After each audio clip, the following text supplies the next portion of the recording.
सर्वमंगल मांगल्ये शिवे सर्वार्थ साधिके शरण्ये त्र्यंबके गौरी नारायणी नमोस्तुते नारायणी नमोस्तुते। या देवी सर्वभूतेषु शक्तिरूपेण संस्थिता या देवी सर्वभूतेषु विद्यारूपेण संस्थिता नमस्तस्यै नमस्तस्यै नमस्तस्यै नमो नमः। मां जगदम्बा के चरणों में प्रणाम करते हुए मेरे सभी मित्रों का स्वागत कर रहा हूं आज के इस सेशन में, आज की इस कक्षा में। मित्रों, आज फिर से हम रीतिकाल के रीतिबद्ध कवियों के बारे में पढ़ने वाले हैं और आप सभी मित्रों का हृदय की गहराइयों से स्वागत करता हूं। आज की ये जो कक्षा है मित्रों, हमारी अनवरत कक्षाओं में ये आज 23वीं कक्षा है, यानी हम लगातार 23 दिन से आप सभी मित्रों के सहयोगार्थ कुछ न कुछ करने का प्रयास कर रहे हैं। तो आइए, समय कम है और हमें काम ज्यादा करना है, तो रीतिकाल के रीतिबद्ध कवि और उनकी रचनाएं, कल भी हमारा रीतिबद्ध कवियों के ऊपर ही सेशन था और आज हम और शेष बचे हुए रीतिबद्ध कवियों को आज की इस कक्षा में पूरा करने वाले हैं। तो भारत भर के तमाम विद्यार्थियों का हृदय की गहराइयों से स्वागत करता हूं। मां जगदम्बा आप सभी का कल्याण करे और आपके भीतर शक्ति का वो संचयन करे, क्योंकि ये नवरात्र है, शक्ति के संचयन का महापर्व है और इस महापर्व के दौरान आप भी अपनी शक्ति का संचयन करें, क्योंकि मित्रों आप जिस रण क्षेत्र में जाने वाले हैं उसमें ऐसा तो नहीं है कि हमें बाहुबल का कोई प्रदर्शन करना है, लेकिन मानसिक रूप से हमें बहुत सारा प्रदर्शन करना है और ये प्रदर्शन हमारे जीवन को दशा और दिशा दोनों ही देने में बहुत कारगर सिद्ध होने वाला है। इसलिए मां जगदम्बा से प्रार्थना करता हूं करबद्ध कि हम सब उसके बालक हैं और हम सब के भीतर शक्ति का संचयन करें, अपना आशीर्वाद दे। राम की शक्ति पूजा आपने पढ़ा होगा निश्चित तौर पर। भगवान श्री राम भी जब रावण से युद्ध करते हैं तो शक्ति का आवाहन करते हैं और कुरुक्षेत्र के रण क्षेत्र में भी भगवान श्री कृष्ण अपने प्रिय शिष्य अर्जुन से कहते हैं कि हे पार्थ, मां शक्ति की आराधना करो, युद्ध में विजय की कामना से प्रार्थना करो और मां का आशीर्वाद अगर तुम्हें मिलता है तो इस संसार में तुम्हें कोई परास्त नहीं कर सकता। इसलिए मां जगदम्बा का आशीर्वाद लेते हुए आज की इस कक्षा का प्रारंभ करते हैं मित्रों। तो आप सभी का स्वागत है, बहुत बहुत धन्यवाद है मित्रों। आप सभी के सहयोगार्थ एक छोटा सा प्रयास कर दिया है। टेस्ट सीरीज जो है वो हमने लॉन्च कर दी है और उसमें मित्रों हमने जो मॉडल टेस्ट पेपर है वो कुछ मॉडल टेस्ट पेपर डाल दिए हैं, क्योंकि बहुत बड़ा काम है और ये चल रहा है। आज और कल में हम कोशिश कर रहे हैं कि बाकी आपके जितने भी टॉपिक हैं वो भी डालने वाले हैं, ओल्ड क्वेश्चन पेपर्स भी डालने वाले हैं और लगभग 3000 से ज्यादा प्रश्नों से आपको गुजारना है और आप जल्दी से इस टेस्ट सीरीज का उपयोग जरूर करें। ये 99 रुपीज आप नहीं देखें, इसको निशुल्क भी दे सकता था मित्रों, लेकिन कुछ टाइपिंग के खर्चे आप जानते हैं और उसको ऐप के ऊपर बहुत सारी परेशानियां भी रहती है। सारी चीजों को मैनेज करते हुए केवल ये आप तक पहुंच रहा है। 3000 से ज्यादा प्रश्नों की किताब भी मित्रों इससे ज्यादा मूल्य में मिलती है। तो आप सभी जरूर उस टेस्ट सीरीज को लें, उसके ऊपर रिव्यूज दें, उसको लाइक करें और अपने मित्रों तक इसको जरूर शेयर करें। बस धन्यवाद, इससे ज्यादा इसके बारे में मुझे कुछ नहीं कहना है। हाँ, टॉपिक उसमें हम अपलोड कर रहे हैं, थोड़ा धैर्य रखेंगे, जितना कहा है उतना सब अपलोड हो जाएगा। 2 दिन में हम प्रयास कर रहे हैं, पूरा अपलोड कर देंगे। चलिए मित्रों, बात करते हैं सुविचार की। मानसिक शक्ति का सबसे बड़ा स्रोत दूसरों के साथ सकारात्मक तरीकों से विचारों का आदान प्रदान करना है। मित्रों, मैं तो आपके साथ विचारों का आदान प्रदान कर ही लेता हूं और यही शायद मानसिक शक्ति का सबसे बड़ा स्रोत है कि मैं भारत भर के हमारे विद्यार्थी जो हिंदी प्रेमी हैं उन सब के लिए कुछ न कुछ करने का प्रयास निरंतर कर रहा हूं। मैं प्रसन्न हूं और आपकी सफलता को जब भी सुनूंगा तब और अति प्रसन्न होने वाला हूं और आप सबके लिए ढेर सारी शुभकामनाएं। देखिए मित्रों, हमारे जो कवि हैं आज की इस कक्षा को अगर हम देखें मित्रों, तो आज की हमारी ये जो कक्षा है वो 23वीं कक्षा है हमारी, है ना। हाँ, ये 23rd क्लास है हमारी, 23वीं क्लास है मित्रों, 23rd।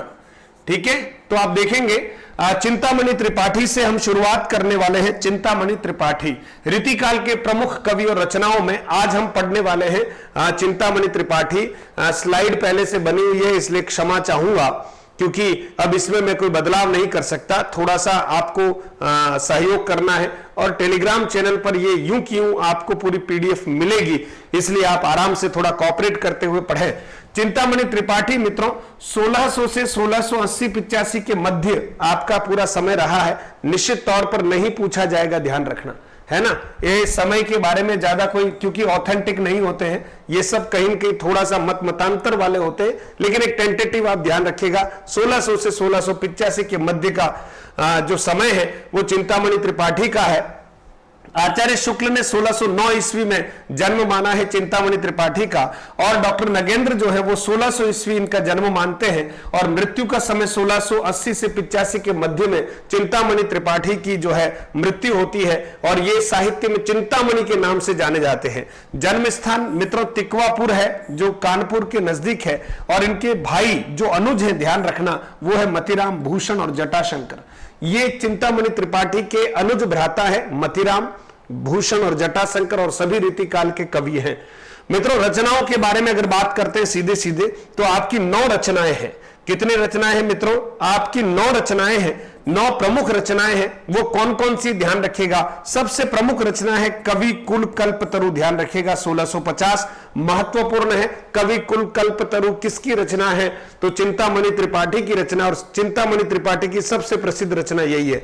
फिर मित्रों देखिए काव्य विवेक रस विलास 1633 ईस्वी, सन याद रह जाए तो ठीक, नहीं तो कवि कुल कल्पतरु का सन जरूर याद रखिएगा। छंद विचार पिंगल, कृष्ण चरित, काव्य प्रकाश और कवित्व विचार, और उसके साथ साथ मित्रों देखेंगे रामायण। ये आपकी प्रमुख रचनाएं हैं मित्रों, है ना। जो प्रमुख रचनाएं हैं वो आपके सामने यहां पर रख दी है। इसमें भी प्रमुख है कविकुल कल्पतरु, काव्य विवेक, रस विलास, बस ठीक है। इससे ज्यादा रचनाएं आपको याद करने की आवश्यकता नहीं है, एक आध बार आप जरूर इसको अच्छे से देख लीजिएगा। आचार्य शुक्ल के अनुसार रीतिकाल के प्रवर्तक कौन है? आचार्य शुक्ल के अनुसार रीतिकाल के प्रवर्तक मित्रों चिंतामणि त्रिपाठी है। ये तथ्य जो है वो बड़ा महत्वपूर्ण है। आचार्य शुक्ल के अनुसार रीतिकाल के प्रवर्तक कौन है? चिंतामणि त्रिपाठी है। ठीक है मित्रों। फिर वस्तुतः रसवादी आचार्य है। चिंतामणि जो है वस्तुतः कैसे आचार्य है? रसवादी आचार्य है। चलिए इससे आगे की तरफ बढ़ते हैं। और दूसरे हमारे जो आचार्य हैं वो है कुलपति मिश्र। इनका जो समय है मित्रों वो 1600 ईस्वी से 1700 ईस्वी के मध्य का समय है, और इनके पिता का नाम परशुराम मिश्र है। आगरा निवासी है कुलपति मिश्र। प्रसिद्ध कवि बिहारी के भांजे हैं। बिहारी है ना, बिहारी लाल के क्या है? भांजे हैं। ठीक है, तो प्रसिद्ध कवि बिहारी के भांजे हैं। आश्रय जयपुर नरेश राम सिंह के आश्रय में रहे, और आप जानते हैं कि राम सिंह के गुरु के रूप में शिक्षा देने का कार्य जो है वो बिहारी ने किया था। मिर्जा राजा जयसिंह के पुत्र है राम सिंह के आश्रय में रहे, और इनकी प्रमुख रचनाएं जो है मित्रों, एक है रस रहस्य, इनकी प्रमुख रचना है रस रहस्य। ये काव्य शास्त्रीय ग्रंथ है। संग्राम सार इनकी एक रचना है। दुर्गा भक्ति चंद्रिका, मुक्ति तरंगिणी और नक्शिक, बहुत सारे लोगों ने नक्शिक नाम से रचनाएं की है ना। और श्रृंगार विलास और श्रृंगार के बारे में बहुत सारे कवियों ने रीतिकाल में लिखा है। तो एक जरूर रचना ध्यान रखें, रस रहस्य, ये एक महत्वपूर्ण रचना है। और दूसरा संग्राम सार ध्यान रखें, कुलपति मिश्र।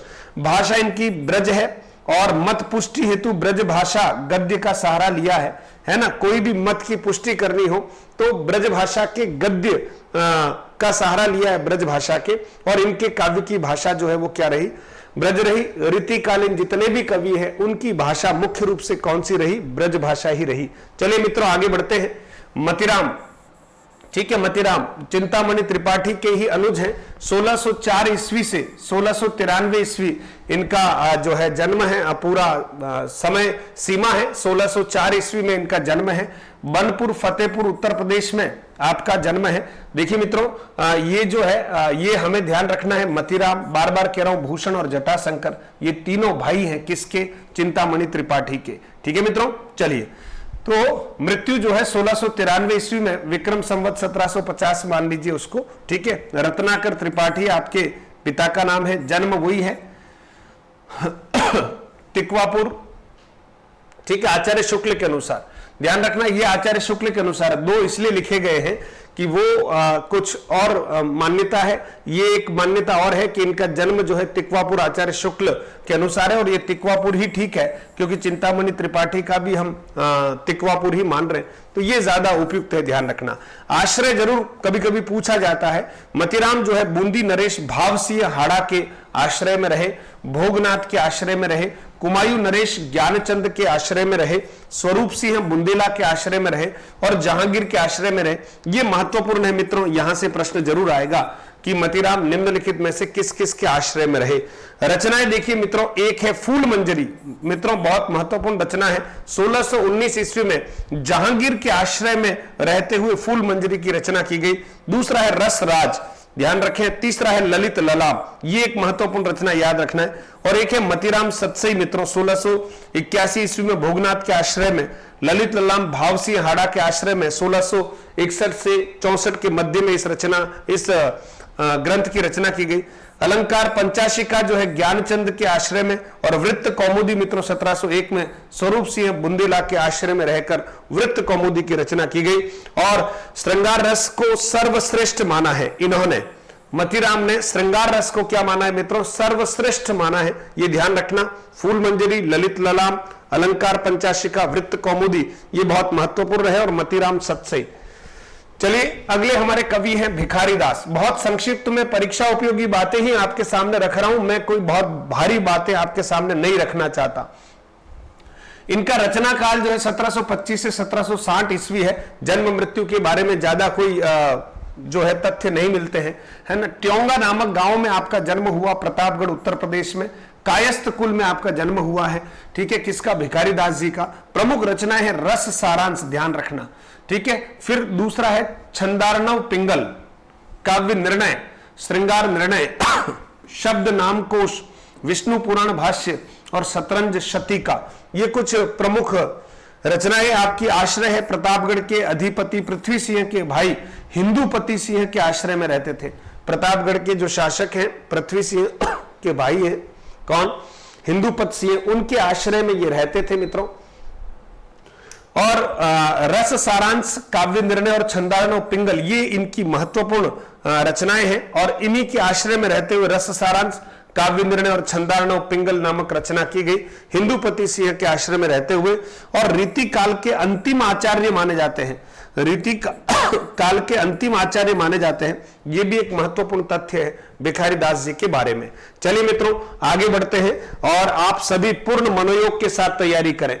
कहते हैं कि जैसे ही समय थोड़ा नजदीक आता है और हमारे भीतर आत्मविश्वास की अगर कमी होने लगती है, तो हम थोड़ा सा सकारात्मक व्यक्ति से चर्चा कर लें, अपने मित्र से चर्चा कर लें, क्योंकि ये चर्चाएं हमें अवसाद से बचाती है और कहीं हमें डिप्रेशन में जाने से रोकती है। इसलिए नियमित रूप से आप कक्षाएं देखिए, हमारे पास खोने के लिए कुछ भी नहीं है मित्रों। और कहते हैं कि एक मजबूती से पत्थर उछालने का साहस हमें अंतिम समय तक जिंदा रखना है, क्योंकि परमात्मा परीक्षा लेता है, और ये परीक्षाएं हमारे जीवन की भी है, हमारे कर्मों की भी है। तो हम परीक्षाओं में सफल कैसे हो सकते हैं, जब अपने आप को उत्साहित रखेंगे। अंतिम समय तक आप अपने को हतोत्साह की स्थिति में नहीं लाएं, ये मेरा आपसे करबद्ध आग्रह है ना। आप सोचिए कितनी विपरीत परिस्थितियां रही होगी जब महाराणा प्रताप को कितनी चुनौतियों का सामना करना पड़ा होगा, लेकिन उन्होंने एक ही बात को सोचा कि मैं मेरी मातृभूमि को सदैव स्वाधीन रखना चाहता हूं, और मैं इन मुगलों की अधीनता मरते दम तक स्वीकार नहीं करूंगा। अपने प्रण की रक्षा करने के लिए उन्होंने कुछ समय तकलीफें जरूर उठाई मित्रों। हो सकता है सोने और चांदी की थालियों में भोजन करने वाले महाराणा प्रताप, हो सकता है कि जंगलों में कुछ समय के लिए जरूर भटके होंगे, लेकिन आज उनको याद करते हुए सारे भारतवासियों का जो शीश है वो गर्व से ऊपर उठ जाता है मित्रों। उन्होंने अपनी मां, बहन, बेटियों को, है ना, ऐसे लोगों के हाथों में नहीं सौंपा था। और ये बड़े गर्व का विषय है हमारे लिए कि हम मेवाड़ से हैं, हम भारत से हैं, हम राजस्थान से हैं। इसीलिए कहता हूं तकलीफें जीवन में आती है, लेकिन आपने जो ठान रखा है ना, उसका पीछा करते रहिएगा। पीछे हटने की आवश्यकता नहीं है। सब अच्छा होगा, सब अच्छा होगा, मैं आपसे कह रहा हूं सब अच्छा होगा, लेकिन पढ़ते रहे, हताश होने की आवश्यकता नहीं है, है ना। देखिएगा पद्माकर बहुत महत्वपूर्ण कवि है। पद्माकर 1753 से 1833 ईस्वी के मध्य में आपका पूरा जीवन काल रहा। जन्म 1753 ईस्वी में है, मृत्यु जो है 1833 ईस्वी में है। पिता मोहनलाल भट्ट माने गए हैं, ठीक है। और आप देखेंगे इनकी प्रमुख रचनाएं, बहुत महत्वपूर्ण रचनाएं हैं आपकी, और इनके बारे में हमको विशेष रूप से जानना भी है। देखिए, हिम्मत बहादुर विरुदावली, अवध के बादशाह के सेनापति, अवध के बादशाह के सेनापति जो है, उनकी प्रशंसा में हिम्मत बहादुर विरुदावली नामक एक प्रसिद्ध ग्रंथ लिखा है। ये रचनाएं पद्माकर की याद करना बहुत जरूरी है, परीक्षाओं में घूम फिर कर आती रहती है। पद्माभरण एक बहुत बड़ी रचना है आपकी, और इसमें 6 प्रकरण हैं, 731 छंद हैं। जगत सिंह के आश्रय में रहकर आपने इस प्रसिद्ध ग्रंथ की रचना की है, पद्माभरण की, ध्यान रखना, ठीक है। और फिर देखिए जगत विनोद, ठीक है, ये पद्माभरण भी मित्रों जगत सिंह के आश्रय में लिखा गया है, लेकिन जगत विनोद है मित्रों, इसमें जो है 6 प्रकरण 731 छंद है, इसको करेक्ट करें, और ये प्रसिद्ध ग्रंथ है जगत विनोद। तो पद्माभरण भी जगत सिंह के आश्रय में, जगत विनोद भी जगत सिंह के आश्रय में रहकर लिखा गया। प्रबोध 50 गंगा लहरी, कानपुर में गंगा तट पर बैठकर इस ग्रंथ की रचना की गई। प्रताप सिंह विरुदावली और कली 25, ये सातों की सातों रचनाएं बहुत महत्वपूर्ण है, आपको याद करनी होगी। तो पद्माकर, हिम्मत बहादुर, गोसाई अनूप गिरी जो थे वो सेनापति, और उनके प्रशंसा में, उनकी वीरता की प्रशंसा में हिम्मत बहादुर विरुदावली लिखा। पद्माभरण, जगत विनोद, प्रबोध 50, गंगा लहरी, प्रताप सिंह विरुदावली और कली 25। आश्रय की अगर बात करते मित्रों, तो देव के बाद सर्वाधिक राजाओं के आश्रय में रहने वाले कवि पद्माकर हैं। देव के बाद सर्वाधिक राजाओं के आश्रय में रहने वाले कौन है? पद्माकर है। अवध के बादशाह के आश्रय में रहे। सतारा के महाराजा रघुनाथ राव राघोबा जिनको कहते हैं, उनसे इनको एक हाथी, 1 लाख रुपया तथा 10 गांव प्राप्त हुए थे। जयपुर के राजा प्रताप सिंह के आश्रय में रहे, उनके पुत्र जगत सिंह के आश्रय में रहे। फिर महाराजा जेतपुर के आश्रय में रहे, और उदयपुर के नरेश भीम सिंह के आश्रय में भी रहे। मित्रों, इनका संबंध मेवाड़ से भी रहा है, उदयपुर नरेश भीम सिंह के आश्रय में। फिर देखिए दौलत राव सिंधिया और गोसाई अनूप गिरी, ये गोसाई अनूप गिरी है, इन्हीं की प्रशंसा में हिम्मत बहादुर विरुदावली लिखा गया। और नौने अर्जुन सिंह के आश्रय में रहे, मतलब इतने लोगों के आश्रय में रहकर पद्माकर ने अपनी रचनाएं दी है। जयपुर नरेश प्रताप सिंह द्वारा कविराज शिरोमणि की उपाधि से आपको सम्मानित किया गया। जयपुर नरेश प्रताप सिंह द्वारा कविराज शिरोमणि की उपाधि जो है वो पद्माकर को दी गई। तो पद्माकर रीतिकालीन कवियों में महत्वपूर्ण रीतिबद्ध कवि है, ध्यान रखिएगा, प्रश्न आएगा। फिर देखिए मित्रों सेनापति, अगले जो कवि हैं वो कौन है? सेनापति। सेनापति भी बहुत महत्वपूर्ण कवि है, ध्यान दीजिएगा। इनका जो जन्म है 1584 से 88 के मध्य में अनूप शहर उत्तर प्रदेश में हुआ है, और मृत्यु 17वीं शताब्दी के अंतिम चरण में हुई है। पिता इनके गंगाधर दीक्षित है और गुरु हीरामणि दीक्षित है, किसके? सेनापति के, ध्यान रखिएगा, ठीक है। इनकी प्रमुख रचना में कवित्त रत्नाकर है और काव्य कल्प द्रुम है, जो अभी अप्राप्य है, में मिली हुई नहीं है ये रचना, कवित्त रत्नाकर। फिर देखिए राम भक्त कवि थे सेनापति, रीतिकाल के महान एवं भाव प्रवण कवि थे, श्लेष अलंकार के प्रयोग में बड़े सिद्धहस्त थे, रीतिबद्ध कवि थे, और इन्होंने किसी अन्य कवि का क्या है अनुसरण नहीं किया, और प्रकृति चित्रण इन्होंने बहुत अच्छे से किया है। सेनापति ने प्रकृति चित्रण भी अपनी रचनाओं में बहुत अच्छे से किया है। पद्माकर और सेनापति दोनों ही कहीं न कहीं रीतिकालीन काव्य परंपरा में प्रकृति चित्रण को लेकर भी बहुत प्रसिद्ध रहे हैं। चलिए मित्रों आगे बढ़ते हैं। आगे है मित्रों सोमनाथ, ठीक है। रचना काल 1725 से 1760 ईस्वी के मध्य में है। दूसरा इनका नाम है शशिनाथ, पिता नीलकंठ मिश्र, भरतपुर के राजा बदन सिंह के पुत्र राजा प्रताप सिंह के आश्रय में, है ना, यानी बदन सिंह के पुत्र महाराजा प्रताप सिंह के आश्रय में सोमनाथ रहे। प्रमुख रचना है रस पीयूष निधि, ये प्रसिद्ध रचना है रस पीयूष निधि। श्रृंगार विलास, कृष्ण लीलावती जो अनुपलब्ध है, पंचाध्यायी इनकी भी है, और रास पंचाध्यायी अलग है, ध्यान रखना। सुजान विलास अनुपलब्ध है, और माधव विनोद, ये इनकी प्रमुख रचना है। रस पीयूष निधि और श्रृंगार विलास को आप थोड़ा ध्यान से याद रखिएगा, ये सोमनाथ की रचना है, रीतिबद्ध कवि है। चलिए आगे बढ़ते हैं मित्रों। अगले कवि हैं ग्वाल, ध्यान दीजिएगा ग्वाल। ग्वाल कवि का जो समय सीमा है 1791 से 1868 ईस्वी के मध्य में है। 1791 ईस्वी में वृंदावन में आपका जन्म हुआ, मृत्यु 1868 ईस्वी में रामपुर में हुई। सेवाराय भट्ट आपके पिता का नाम रहा। रीतिकाल के अंतिम कवि माने जाते हैं ग्वाल, ये महत्वपूर्ण तथ्य है। रीतिकाल के अंतिम कवि कौन, अंतिम आचार्य भिखारीदास, और अंतिम कवि कौन है, ग्वाल है। कवि खुशहाल राय जो है ये इनके काव्य गुरु रहे, है ना, कवि खुशहाल राय जो है वो काव्य गुरु रहे। आरंभिक शिक्षा गोस्वामी दयाल लाल राधा वल्लभ संप्रदाय से आपने प्राप्त की। सर्वांग निरूपक आचार्यों के अंतिम चरण के कवियों में महत्वपूर्ण स्थान है, सर्वांग निरूपक आचार्यों में। इनकी जो प्रमुख रचनाएं हैं मित्रों, उन रचनाओं पर भी हम चर्चा कर लेते हैं। प्रमुख रचनाएं देखिए, एक एक रचना पर हम थोड़ा सा यहां ध्यान देते हैं। पहली इनकी रचना है मित्रों रसिकानंद। पहली रचना कौन सी है, रसिकानंद आपकी एक रचना है, रसिकानंद। दूसरी इसकी एक रचना है मित्रों कवि दर्पण।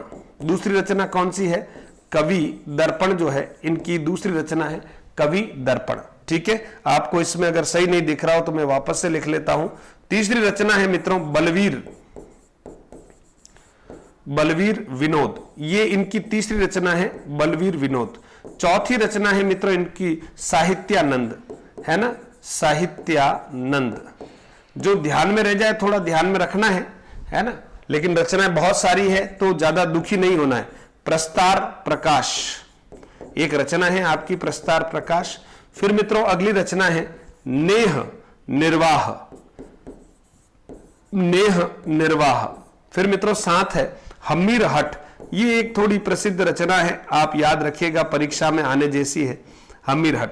फिर है विजय विनोद, विजय विनोद, विजय विनोद। ठीक है मित्रों। फिर देखिएगा भक्त भावन, भक्त भावन, भक्त भावन। और एक 10वां है कुब्जाष्टक, ये और थोड़ा सा याद रखिएगा। कुब्जाष्टक किसकी रचना है, तो कुब्जाष्टक जो है ग्वाल कवि की रचना है। फिर देखिएगा गुरु पचासा एक रचना है इनकी, गुरु पचासा। ठीक है मित्रों, गुरु पचासा। और कवि हृदय विनोद एक रचना है, कवि हृदय विनोद, कवि हृदय विनोद। तो ये एक और रचना ये भी है कवि हृदय विनोद। तो मित्रों मुख्य रूप से ये कुछ रचनाएं थी किसकी, ग्वाल कवि की। और ग्वाल कवि भी महत्वपूर्ण कवि है और सर्वांग निरूपक है ना। सर्वांग निरूपक का मतलब जो सभी प्रकार के रीति के सभी अंगों पर जो काम करते हैं, छंद अलंकार, है ना, रस गुण दोष सब पर बात करते हैं, वो सर्वांग निरूपक होते हैं। और सर्वांग निरूपक आचार्यों के अंतिम चरण में ये बड़े प्रसिद्ध रहे हैं, ये आपको ध्यान रखना है। चलिए आगे पढ़ते हैं मित्रों, रसलिन के बारे में पढ़ते हैं। रसलिन गुलाम सैयद गुलाम नबी, ध्यान रखना सैयद गुलाम नबी इनका मूल नाम है, सैयद गुलाम नबी ये भी आता है। रसलिन का मूल नाम क्या था, सैयद गुलाम नबी। और 1699 से 1750 ईस्वी के मध्य में आपका जो समय सीमा रही है, बिलग्राम में आपका जन्म हुआ है। मामा अब्दुल जमील, गुरु मीर तुफेल अहमद अच्छे कवि थे, है ना। और पिता सैयद मोहम्मद वाकर इनके पिता हैं। अच्छे संगीतज्ञ, सुयोग्य सैनिक, तीरंदाज, घुड़सवार, नवाब सफदरजंग की सेना में कार्यरत थे। कौन, रसलिन। राम चेतोनी के युद्ध में मारे गए, कौन, रसलिन।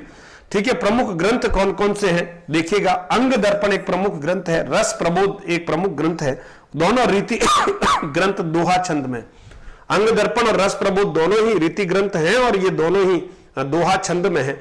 180 दोहे ब्रजभाषा सीखने हेतु रचना नायिका के विविध अंगों का निरूपण है अंग दर्पण में। रस प्रबोध जो है 1742 ईस्वी में रचित, 1155 दोहे, नायिका भेद, षड ऋतु, 12 मासा का इसमें क्या है वर्णन है। मुख्य रूप से दो ही ग्रंथ है, अंग दर्पण और रस प्रबोध, याद रखना है ना। और कौन से छंद में है, दोहा छंद में लिखी हुई है, इसका मतलब मुक्तक काव्य ही है। चलिए आगे बढ़ते हैं। बैनी प्रवीण, मित्रों अगले कवि कौन से हैं, बैनी प्रवीण। ठीक है, लखनऊ निवासी वाजपेयी ब्राह्मण थे बैनी प्रवीण, वल्लभ संप्रदाय के बंसीलाल के शिष्य थे और इनको प्रवीण की उपाधि इनके समकालीन बैनी बंदीजन ने दी थी। ठीक है, और इनके प्रमुख ग्रंथ हैं उन पर ध्यान दीजिए। नवरस तरंग है ना, नवल कृष्ण के आश्रय में रहकर इन्होंने नवरस तरंग लिखी। श्रृंगार भूषण है और नाना राव प्रकाश है, ये इनकी कुछ प्रमुख रचनाएं हैं बैनी प्रवीण की। फिर मित्रों आगे बढ़ते हैं, अगले हैं महाराजा जसवंत सिंह। ठीक है, महाराज जसवंत सिंह 1627 से 1729 ईस्वी तक का आपका काल रहा। और देखिएगा अलंकार निरूपक आचार्य हैं। महाराजा गज सिंह के द्वितीय पुत्र जो साहित्य प्रेमी व अनुशासित थे, गज सिंह के द्वितीय पुत्र हैं। 12 वर्ष की आयु में राजगद्दी पर बैठ गए थे। प्रमुख ग्रंथ देखिएगा भाषा भूषण, ये महत्वपूर्ण ग्रंथ है। 5 प्रकाश है यानी अध्याय है, 212 दोहे हैं और अलंकारों का विवेचन है। महत्वपूर्ण ग्रंथ याद रहना चाहिए।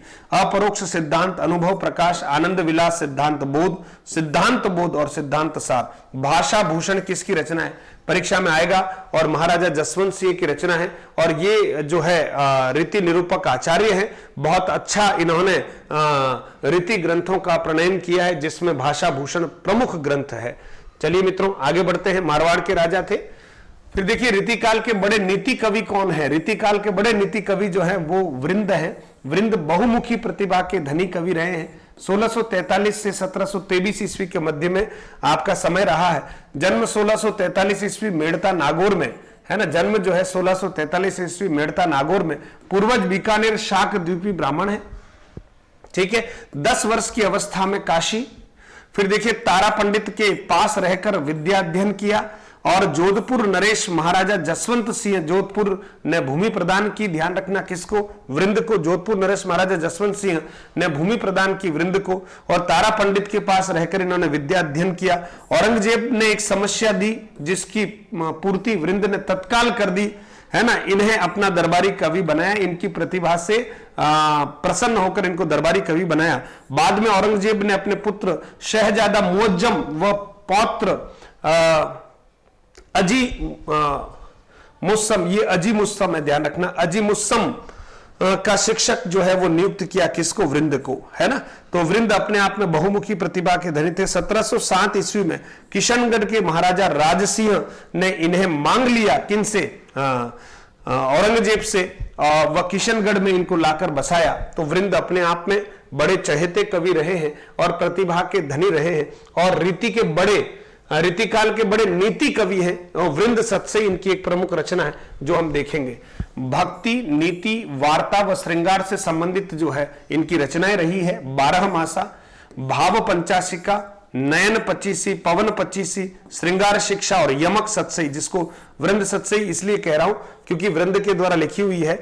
नाम है मित्रों यमक सत्सई, 1706 ईस्वी में प्रमुख है। 715 छंद यमक अलंकार का अद्वितीय वर्णन जो है यमक सत्सई में किया गया है। ये वृंद के द्वारा लिखी हुई सत्सई, इसलिए प्राय हम बोल देते हैं वृंद सत्सई।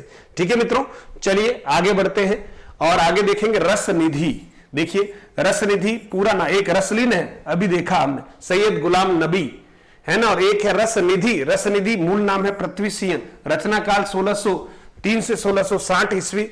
ये दतिया राज्य के बरौनी इलाके के जागीरदार थे। इनका संपर्क धामी संप्रदाय के प्रवर्तक प्राणनाथ स्वामी से हुआ। रचनाएं देखिए, रतन हजारा, विष्णु पद कीर्तन, कवित्त, 12 मासा के नाम से कई सारे रचनाकारों ने रचना लिखी है, इसलिए 12 मासा रचना नहीं पूछी जाएगी। रस निधि, सागर इंडोला। इनकी रचनाओं पर वैष्णव भक्ति व सूफी काव्यों का प्रभाव परिलक्षित होता है। तो रसनिधि का मूल नाम क्या है, ये एक महत्वपूर्ण बात बनती है ना। और इनका संपर्क धामी संप्रदाय के प्राणनाथ स्वामी से हुआ। रतन हजारा एक जो है इनकी ऐसी रचना है जो पूछी जा सकती है, हिंडोला पूछी जा सकती है, ठीक है। और रस निधि सागर, इसमें तो नाम आ ही गया, रस निधि मूल नाम है पृथ्वी सिंह। चलिए मित्रों आगे बढ़ते हैं। महाराजा राम सिंह और देख लीजिएगा, महाराजा राम सिंह नरवरगढ़ नरेश छत्र सिंह के पुत्र थे। प्रमुख रचना है जुगल विलास, रस शिरोमणि, अलंकार दर्पण और रस निवास। ये महाराजा राम सिंह की रचनाएं हैं। तो मित्रों रीतिकाल में बहुत सारे ऐसे राजा महाराजा थे, वो भी साहित्यिक प्रतिभा के धनी रहे और उन्होंने भी बहुत सारी रचनाओं का प्रणयन किया, जिसमें महाराजा राम सिंह भी है ना, जसवंत सिंह है, अभी हमने पढ़ा है ना मित्रों। तो बहुत बहुत धन्यवाद दे देता हूं आपको। आज का सेशन हम यहीं पर खत्म कर रहे हैं। अब हमारे रीति सिद्ध और रीति मुक्त यानी 2 कक्षाएं और रीतिकाल की रहेगी। उसके बाद रीतिकाल का आपका लगभग पूरा पटाक्षेप हो जाएगा। और हमारे बहुत सारे मित्र जो हैं वो आधुनिक काल की कक्षाओं का इंतजार कर रहे थे। मैं निश्चित तौर पर आधुनिक काल को बहुत नए रूप में आपके सामने रखने का प्रयास करूंगा। मैं अभिभूत हूं हरियाणा के विद्यार्थियों का स्नेह पाकर, मैं अभिभूत हूं उत्तर प्रदेश के, मध्य प्रदेश के विद्यार्थियों का स्नेह पाकर, मैं अभिभूत हूं आंध्र प्रदेश से विद्यार्थी हमसे जुड़े हुए हैं, पंजाब से विद्यार्थी हमसे जुड़े हुए हैं और राजस्थान से तो हमारे विद्यार्थी जुड़े हुए हैं ही, तो देश भर के विविध क्षेत्रों में, चाहे वो शिलोंग में रह रहे हो या दक्षिण भारत में कहीं रह रहे हो और उनको हिंदी की एक कक्षा नजर आती है, तो आप जरूर जो स्नेह इस हिंदी को दे रहे हैं मित्रों, यही मेरी देशभक्ति है, यही मेरी राष्ट्रभक्ति है कि मैं मेरी मातृभाषा को सही दिशा में आप तक पहुंचाने का प्रयास करूं। और बहुत बड़ी विद्वता दिखाना नहीं चाहता, बस आपके परीक्षा में जो बातें आती उसको सटीक रूप से रख दिया। अब आप इसको अच्छे से रिवाइज करते रहें, नोट्स बनाएं, जैसा भी करें। ये पीडीएफ आपको मधुरम हिंदी के टेलीग्राम चैनल पर मिलेगी और जितने भी मित्र नए जुड़ते हैं उनको आप जोड़िए और अपने मित्रों तक जो तैयारी कर रहे हैं उन तक जरूर मधुरम हिंदी को पहुंचाइए, क्योंकि आप सबके सहयोग से ही मैं इस ज्ञान यज्ञ में और अधिक प्रयास करता रहूंगा। बहुत बहुत धन्यवाद मित्रों। टेस्ट सीरीज के लिए आपसे सबसे इसलिए आग्रह कर रहा हूं कि आप ही के लिए ये समय नहीं होने पर भी एक प्रयास किया गया आपकी मांग के आधार पर। तो आप मान लीजिएगा कि किसी रेस्टोरेंट में जाकर, है ना, दो दोस्तों ने मिलकर चाय पी ली और 99 रुपीज लग गए। दो चाय की कीमत जो रेस्टोरेंट वाली है, शायद एक ही चाय मिलती होगी, मेरे को तो इतना टाइम मिलता नहीं मैं रेस्टोरेंट में जा पाऊं मित्रों, लेकिन आप अगर कभी जाते हैं तो ये 99 रुपीज जरूर। अगर इसमें से 10 प्रश्न भी आपके आ गए ना मित्रों, है ना, और मैं कह रहा हूं कितने आएंगे वो तो बाद में बात कर सकते हैं, अभी इस तरह की बातें करना ठीक नहीं है ना, लेकिन अगर 10 प्रश्न भी आ गए मित्रों तो 99 रुपीज में खोटे नहीं है। हमारा एक छोटा प्रयास है, उसमें कुछ चीजें हो सकता है कि हमारा प्रयास आपको कितना संतुष्ट कर पाए ये तो बात की बात है, लेकिन हमने अपनी ओर से आप सभी मित्रों के लिए प्रयास किया है। इसलिए जैसे ही आपको कुछ नहीं, मधुरम हिंदी ऐप को डाउनलोड करते हुए, है ना, सीधे ही आपको जैसे ही आप स्टोर में जाएंगे पहला कोर्स आपको टेस्ट सीरीज का दिखेगा फर्स्ट ग्रेड की, तो आप जरूर उसको लीजिएगा। बहुत बहुत धन्यवाद मित्रों। मुस्कुराते रहे, आने वाला कल आपका है, बस आज को खपा दें और चेहरे से मुस्कुराहट कम नहीं होनी चाहिए, क्योंकि हम मेहनत करते हैं, पसीना आता है तो प्रसन्नता होनी चाहिए, न कि ग्लानि की हाय रे मैं थक गया। हम थक नहीं सकते क्योंकि उसी परमात्मा की आत्मा का निवास हमारे भीतर है। तो आप सभी को नमस्ते, पढ़ते रहिएगा। नई क्लास में फिर मिल रहे हैं। जय हिंद।